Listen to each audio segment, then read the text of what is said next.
సర్లే, జరిగిందేదో జరిగిపోయింది.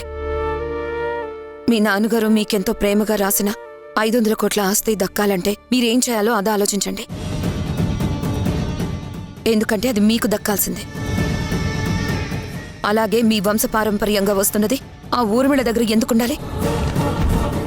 అసలు ఊర్మిళ మనకేమవుతుందని? యశోద ఆస్తి యశోదని ఏమైనా చేసుకొనివ్వండి, మనకు అనవసరం. మన ఆస్తి పేపర్లు ఊర్మిళ దగ్గరున్నాయి. మనం ఉన్న పరిస్థితి ఏంటి? నువ్వు మాట్లాడే మాటలేంటి దేవకి? మీ అన్నయ్య చనిపోయాడు, ఆ బాధ నీలో కనిపించడం లేదు. నా చెల్లి నాకు దూరం అయిపోయింది, నేను బాధపడుతున్నానన్న విషయం నువ్వు గమనించడం లేదు. జరిగినవన్నీ మర్చిపోయి ఆస్తి గురించి ఆలోచిస్తున్నావు చూడు. అలా ఎలా దేవకి? అలా ఎలా చెప్తానో వినండి. ఇప్పుడు మీరు సంపాదించే ఆ మెడికల్ షాప్ మీద వచ్చే డబ్బులు మనకి ఇల్లు గడవడానికి కూడా సరిపో.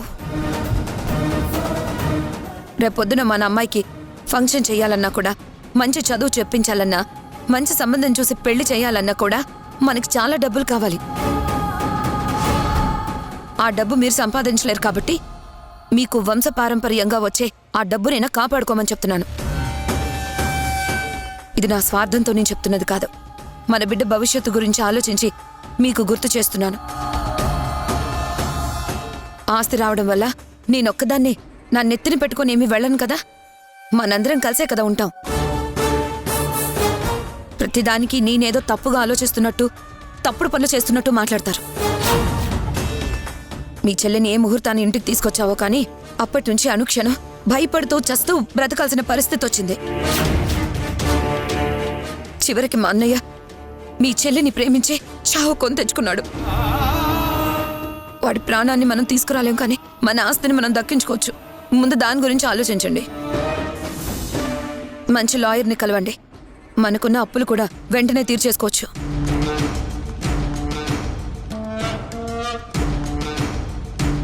అంత ఆలోచించాల్సిన పని లేదండి. మనమేమి తప్పుడు పనులు చేయడం లేదు, ఎదుటి వాళ్ళని దోచుకోవడం లేదు, దొంగతనాలు చేయడం లేదు. అది మన సొమ్మే, గుర్తుపెట్టుకోండి.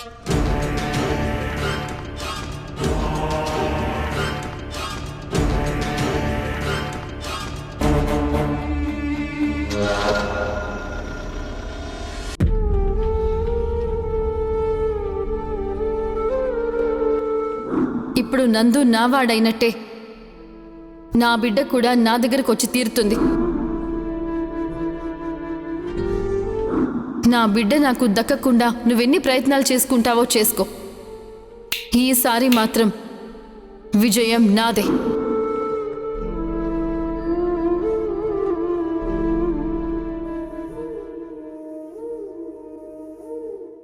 హనీ బంగారం, మీ అమ్మొచ్చి నిన్ను నాతో రమ్మంటే నువ్వు వెళ్తావా నాన్నా? నువ్వు వెళ్తే ఈ అమ్మ బతకలేదురా. మామూలుగా యశోద ఎత్తుకుంటేనే నువ్వు వెంటనే ఏడు పాపేస్తావు. నేను ఎంత ప్రేమను చూపించినా, నేను ఎంత ఎత్తుకున్నా నువ్వు ఏడు పాపవు.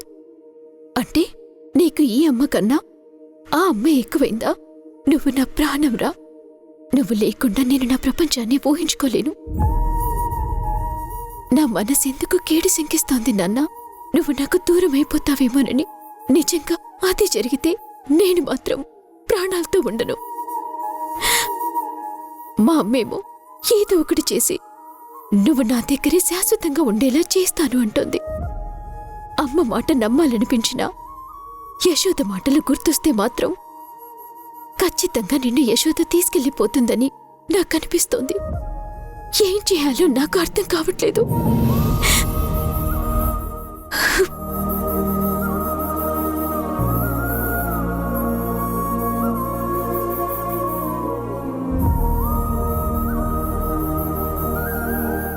చూడు నీరజ, నీ మనసు ఎంత మంచిదో నాకు తెలుసు. పాపను నువ్వు ఎంతగా ప్రేమిస్తున్నావో నాకు తెలుసు. నువ్వు అనవసరంగా ప్రతి చిన్న విషయంలోనూ మీ అమ్మ మీద డిపెండ్ అవుతున్నావని నాకు అనిపిస్తుంది. పాప విషయంలో మీ అమ్మ ఏమీ చేయలేదు. ఖచ్చితంగా యశోదొచ్చి తన బిడ్డని తీసుకుని వెళ్ళిపోతుంది. దీన్ని మనం ఆపలేం. ఒకవేళ కోర్టుకి వెళ్ళినా కోర్టు కూడా తనకే ఫేవర్గా తీర్పిస్తుంది, కానీ మనకి ఫేవర్గా తీర్పివ్వదు. ఇది నువ్వు బాగా గుర్తుపెట్టుకోవాల్సిన విషయం.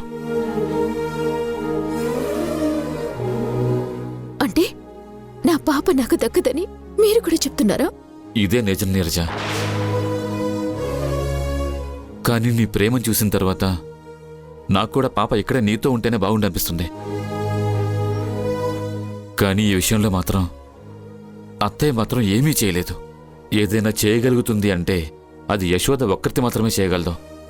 యశోద చాలా మంచి అమ్మాయి. తను ఎదుటివారి బాధల్ని అర్థం చేసుకోవడంలో ముందుంటుంది. అలాగే నువ్వు ప్రేమగా మాట్లాడితే ఖచ్చితంగా తను కరిగిపోతుంది. తన మొండిపట్టు వదులుతుంది. నీకు పిల్లలు పుట్టారని, పాప తప్ప నీకు వేరే ఆప్షన్ లేదని యశోదకు అర్థమయ్యేలా మనం చెప్పగలగాలి. అలాగే నువ్వెంత ప్రేమిస్తున్నావో యశోదకు కూడా తెలుసు కాబట్టి యశోద నీ గురించి ఆలోచించే అవకాశం ఉంది. కాబట్టి మనం ఏది మాట్లాడుకోవాలన్నా యశోద్తోనే మాట్లాడుకోవాలి. కత్తులతో బాంబులతో సాధించలేనిది ప్రేమతో సాధించొచ్చు. బాగా ఆలోచించు. ఇంతకు మించి నేను ఇంక ఏమీ చెప్పలేను.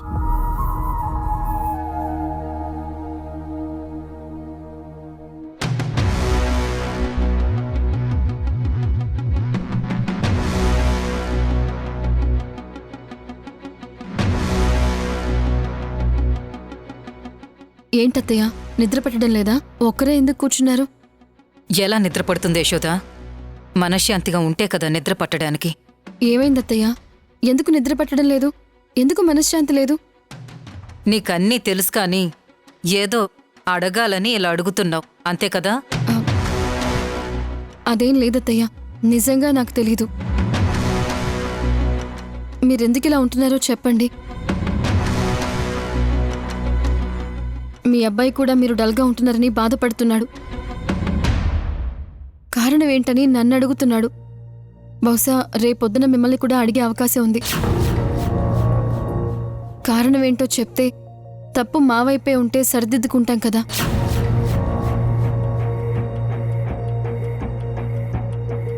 తప్పు నీ వైపే ఉంది, ముందు అది సరిదిద్దుకో.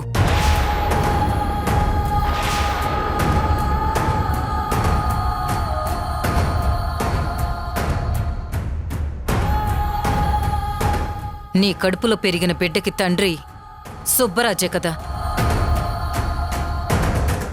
ఇప్పుడు ఆ సుబ్బరాజు భూమి మీద లేడు. అలాంటి పాపని వాళ్ళింట్లో వాళ్ళకి ఇవ్వకుండా నువ్వెందుకు తీసుకురావాలనుకుంటున్నావు? అలా మాట్లాడుతున్నారేంటత్తయ్య? ఆ బిడ్డ నా కూతురు. నా కూతురు నా దగ్గర ఉండకుండా ఇంకెక్కడుంటుంది? వాళ్ళకేం సంబంధం ఉందని? సంబంధం లేదంటావేంటి? ఆ ఇంటికి వారసురాలే కదా నీ కూతురు. అలాంటప్పుడు వాళ్ళ దగ్గర కదా పెరగాల్సింది.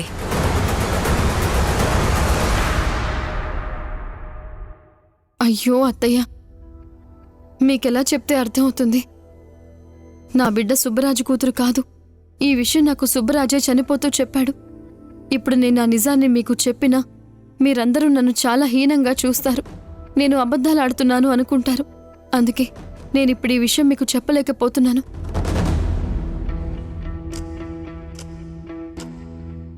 మాట్లాడవేంటి? నేను చెప్పింది నిజమే కదా?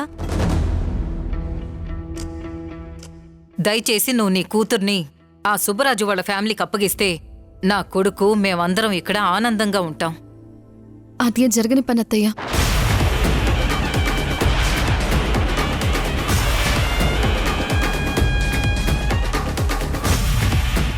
మీరు బాధపడినా సరే నేను చెప్పాల్సింది చెప్తున్నాను. నేనెక్కడుంటే నా బిడ్డ అక్కడే ఉంటుంది. నేనిక్కడ ఉండొద్దు అని చెప్తారా? ఇక్కడ ఉండను. అంతేకాని నా బిడ్డని మాత్రం నేను వదిలిపెట్టే ప్రసక్తే లేదు.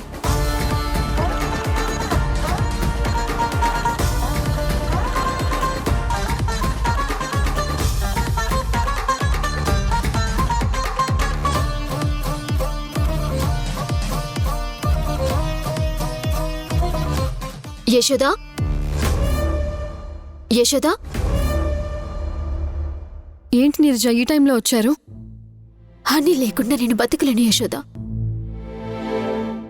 చేసిన తప్పుకి ఖచ్చితంగా నేను నరకంలో శిక్షను అనుభవిస్తానని నాకు తెలుసు. దాన్ని బతికుండగానే నేను నరకం చూడాల్సొస్తుంది. నా వల్ల కావడం లేదు యశోద.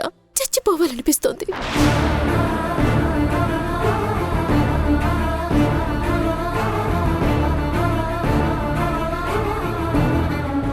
ఏమైంది నీరజ? నువ్వు తప్పు చేయడం ఏంటి? శిక్ష అనుభవించడం ఏంటి? ఏం మాట్లాడుతున్నావు? నీరజ ఊరుకో, ఏడో కన్నానా. ఏమైంది సంజయ్? ఎందుకు నీరజ ఏడుస్తోంది? ఏదో తప్పు చేశానంటున్నావు, ఏంటది? నీరజ చెప్తోంది యశోద. నీరజ చెప్పు. నాకొకప్పుడు చిన్న పిల్లల ఏడుపంటే నచ్చేది కాదు. అలాగే వాళ్ళ గోలు నేను భరించలేనని నాకు అనిపించేది. అన్నింటికీ మించి వాళ్ళని ఎత్తుకొని ఆడించి లాలించి వాళ్ళ పిల్లల్ని పెంచడం నా వల్ల కాదనిపించింది. అందుకే మా అమ్మ పిల్లల్ని కనమని ఎంత ఫోర్స్ చేసినా నేను పిల్లల్ని కనను అన్నాను. చివరికి పిల్లలు పుట్టకుండా ఆపరేషన్ కూడా చేయించుకున్నాను.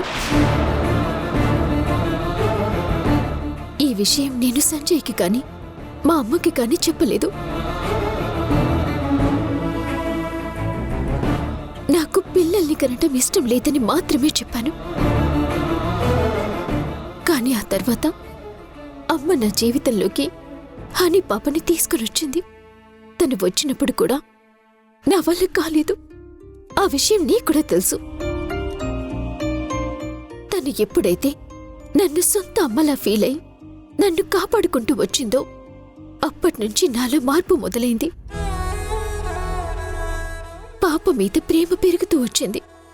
ఇప్పుడు పాప లేకపోతే నేను ఒక్క క్షణం కూడా బతకలేని పరిస్థితిలోకి వెళ్ళిపోయాను. అందుకే నిన్ను బతిమలాడదామని నీ కాళ్ల మీద పడి నీ బిడ్డని నాకిచ్చేయమని అడుగుదామని వచ్చాను. దయచేసి నా కడుపు కొత్త గురించి ఆలోచించు. నీకు దండం పెడతాను యశోద, ప్లీజ్. పాపకి ఎప్పటికీ మేమిద్దరం సొంత తల్లిదండ్రులం కామనే విషయం మేము చెప్పము. దయచేసి అర్థం చేసుకో యశోద. యశోద,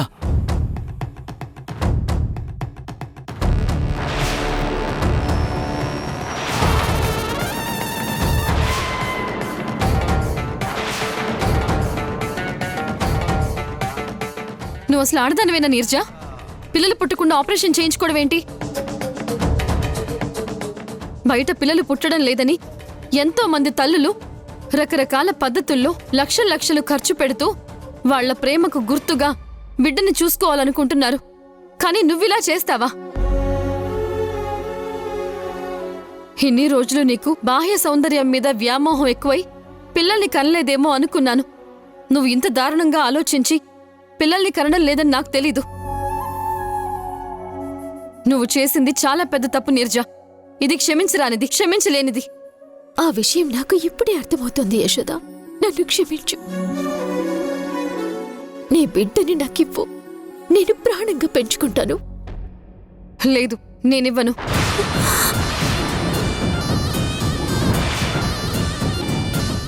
నా బిడ్డ నా దగ్గరే ఉంటుంది. ఎవ్వరు ఏం చెప్పినా సరే, ఎంతలా బ్రతిమలాడినా సరే నా మనసు మారదు, కరగదు. అది కాదు యశోద, నీకు మళ్ళీ మళ్ళీ పిల్లలు పుట్టే అవకాశం ఉంది. కానీ నీరజకి ఆ అవకాశం లేదు కదా. ఉన్నా లేకున్నా నా కన్న బిడ్డను నేనైతే ఎవరికీ ఇవ్వలేను. నిజంగా మీకంత పిల్లలు కావాలనుకుంటే అనాథాశ్రమానికి వెళ్ళి అక్కడి నుంచి పిల్లల్ని దత్తత తీసుకోండి. అంతేకాని నా బిడ్డను మీకిచ్చే సమస్య లేదు.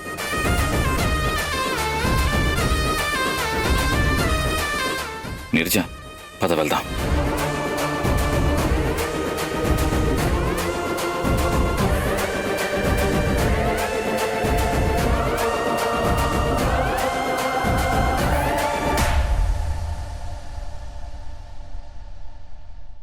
యాండి, నిక్కి మిమ్మల్ని అడుగుతుంది. పదండి వెళ్దాం. సరే పద.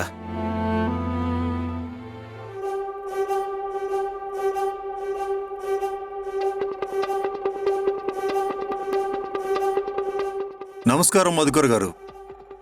రండి, కూర్చోండి.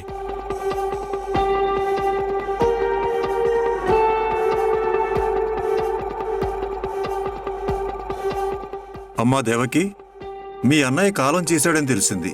నాకు చాలా బాధగా అనిపించింది. చిన్న వయసప్పుడే 100 ఏళ్ళు నిండిపోవడం ఏంటి? అంతా మా తలరాతండి, ఏం చేస్తాం? మా నెత్తిని శనిచ్చి కూర్చుంటే మా అన్నయ్య పోయేదాకా అది శని అని మాకు తెలియలేదు. మీరేంటి వెంకటేశ్వరరావు గారు ఈ టైంలో వచ్చారు? ఏదైనా ముఖ్యమైన విషయమా? ఈ వడ్డీ వెంకటేశ్వరరావు అప్పిచ్చేటప్పుడు ఎంత ప్రేమగా ఇస్తాడో, వసూలు చేసేటప్పుడు అంత కఠినంగా వసూలు చేస్తాడని మీకు తెలుసు కదా. మీరు రకరకాల కారణాలతో నా దగ్గర 10 లక్షల రూపాయలు అప్పు తీసుకున్నారు. అది కూడా ధర్మ వడ్డీ 5 రూపాయలు. నేను 10 రూపాయలకు తక్కువ ఎవ్వరికీ ఇవ్వను. కానీ మీకెందుకు ఇచ్చాను? మీరు మంచి మనిషి కాబట్టి. అలాగే మీ బామర్ది మీద ఉన్న నమ్మకంతోటి ఒక్కోసారి మీ బామర్ది 10 లక్షలు 20 లక్షలు తీసుకునేవాడు. 2-3 రోజుల్లో తెచ్చిచ్చేవాడు. కానీ నెల వడ్డీ ఇచ్చేవాడు అనుకోండి. అలాంటి వాడు మీ బామర్ది కాబట్టి మీకు చాలా తక్కువ వడ్డీకి ఇచ్చాను. కానీ ఇప్పుడు మీ బామ్మర్ది కాలం చేశాడు. మీకా చిన్న మెడికల్ షాపు తప్ప వేరే ఆధారం లేదు. దాని మీద వచ్చే డబ్బులు మీకింట్లో కూడా సరిపో. అలాంటప్పుడు మీరు నాకు వడ్డీ ప్రతి నెల ఎలా కట్టగలరు? అలాగే 10 లక్షల అప్పు ఎప్పటికి తీర్చగలరు? అందుకే మీకు మాట చెప్పి వెళదామని వచ్చాను. ఏంటది? ఏమి లేదు మధు, మీరు ఎలాగో 10 లక్షల వడ్డీ తీర్చలేరు కాబట్టి మీకు సాయంగా ఓ మంచి పని నేను చేయగలను. దానికి మీరు ఒప్పుకుంటే మీకు అప్పు భారం తీరిపోద్ది. నాకు నా డబ్బులు చేతికొస్తాయి. ముందేంటో చెప్పండి. ఏమీ లేదు, ఈ ఇల్లు అమ్మితే 1.5 కోటి దాకా వస్తాయి. అది అమ్మేసి నా డబ్బు నాకు ఇచ్చేసి మీరు కొంచెం దూరం వెళ్ళి అదే 1 కోటి పెట్టి ఇల్లు కొనుక్కున్నారనుకోండి, మీ చేతిలో ఒక 40 లక్షలు మిగిలినట్టు ఉంటుంది, నా అప్పు తీర్చినట్టు ఉంటుంది. ఏమంటారు? మేమెంతో ఇష్టపడి కట్టించుకునే ఈ ఇల్లు ఇలా ఉన్న పలంగా అమ్ముకుని పోవడానికి కాదు. కొంచెం టైం ఇవ్వండి, మీ అప్పు తీర్చేస్తాం. ఎలా తీరుస్తారమ్మా? ధర్మ వడ్డీ 5 రూపాయలు ఇచ్చాననే కానీ 10 లక్షలకి నెలకి 50,000 వడ్డీ ఇవ్వాలి.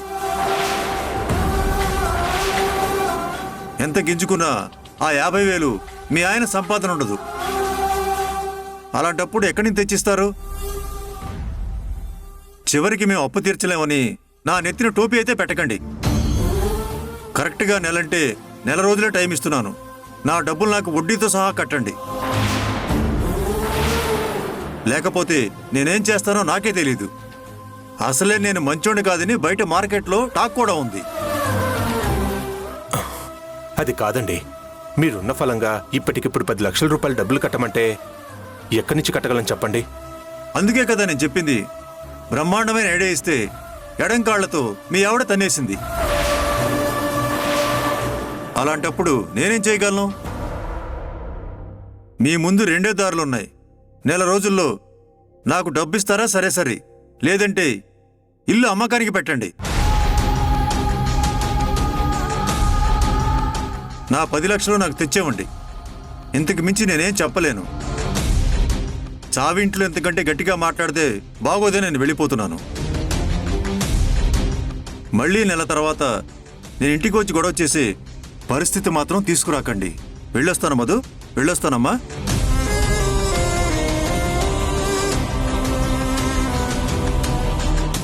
మీకిలా నొప్పి తెలియకపోతే ఖచ్చితంగా ఉరుముల దగ్గరకు వెళ్ళి ఆస్తి అడగరు, కోర్టుకి వెళ్లరు. అందుకే నేనే కావాలని ఈ వడ్డీ వెంకటేశ్వరరావుని ఎగదోశాను. ఇప్పుడు కాదు, రేపు పొద్దున్న మీతో గట్టిగా మాట్లాడతాను. చాలా నేను చెప్తే వినలేదు కదా? ఏం చేస్తారో చెయ్యండి. నెల రోజుల్లోపు 10 లక్షలు తెచ్చి ఇవ్వాలట.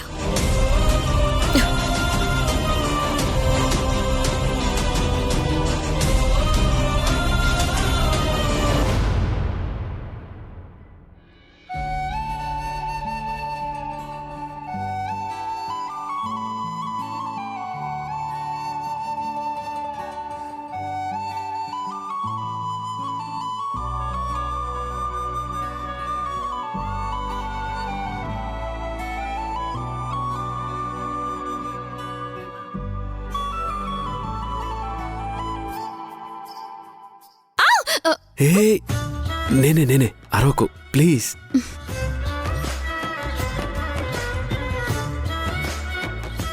ఈరోజు నేను చాలా అంటే చాలా ఆనందంగా ఉన్నాను యశోద. మన జీవితంలో ఇలాంటి రోజు రావాలని నేను దేవుణ్ణి మొక్కని రోజు అంటూ లేదు. చివరికి ఇప్పుడు మనం భార్యాభర్తలుగా మన బెడ్రూమ్లో ఉన్నాం. నీ జీవితమే ఒక యుద్ధం అయిపోయింది యశోద. మీ అమ్మా నాన్నలు సొంత అమ్మా నాన్నలు కాదని నువ్వు తెలుసుకున్న క్షణం నుంచి ఈరోజు నేను నీ మెడలో తాళి కట్టే వరకు నువ్వు పరిగెడుతూ అలుపెరగని ఒక యుద్ధమే చేశావు. దేవుడు మన వైపు ఉన్నాడు కాబట్టి మన పెళ్లి జరిగేలా చేశాడు. ఈరోజు నా అంత ఆనందంగా ప్రపంచంలో ఎవ్వరూ ఉండి ఉండరు. నీకు కూడా అలాగే అనిపిస్తుంది కదా? అవును.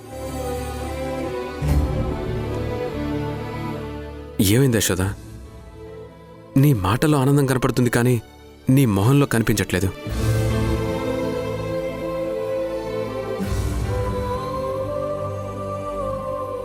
అసలు ఏం జరిగింది? మా అన్నయ్య చనిపోయాడు నందా. ఊర్మిళ చంపేసింది. ఆ ఊర్మిళ దగ్గర నుంచి పాపం తీసుకొస్తూ ఉండగా ఆ ఊర్మిళ సుబ్బరాజుని కాల్చి చంపింది. సుబ్బరాజు ఎందుకలాంటి పిచ్చి పని చేశాడు? యశోద కోసం. యశోదకి పుట్టిన పాప మా అన్నయ్యకి అలాగే యశోదకి కలిపి పుట్టింది.